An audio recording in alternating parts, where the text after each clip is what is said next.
Martine Crespo, elle est née à Saint-Giron, tout simplement. Donc elle a suivi ses études au lycée, enfin au collège, puis après je suis partie au lycée agricole de Pamiers.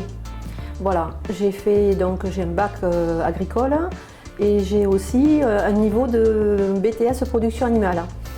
Et donc à la suite de ces études, je me suis mariée avec quelqu'un qui était dans la classe avec moi, donc qui portait les mêmes aspirations que moi. Nous n'avons pas pu nous installer en tant qu'agriculteurs et donc je voulais absolument rester au pays.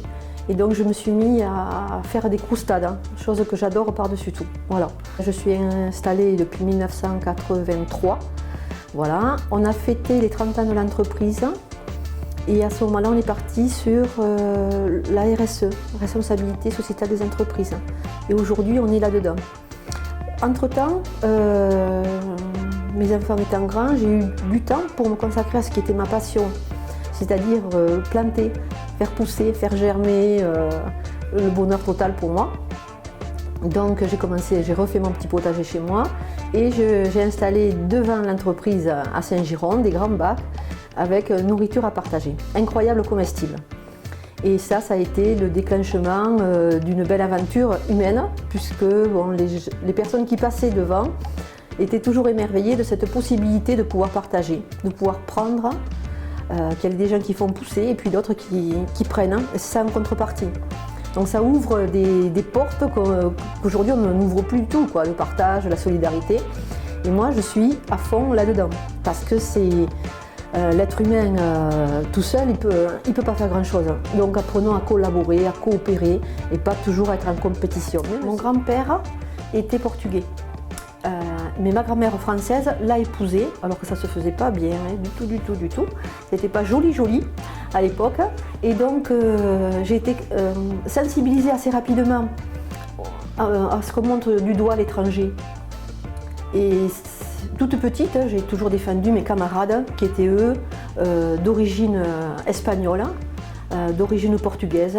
J'ai toujours soutenu mes amis qui étaient ou handicapés physique par rapport aux autres élèves de ma classe, etc.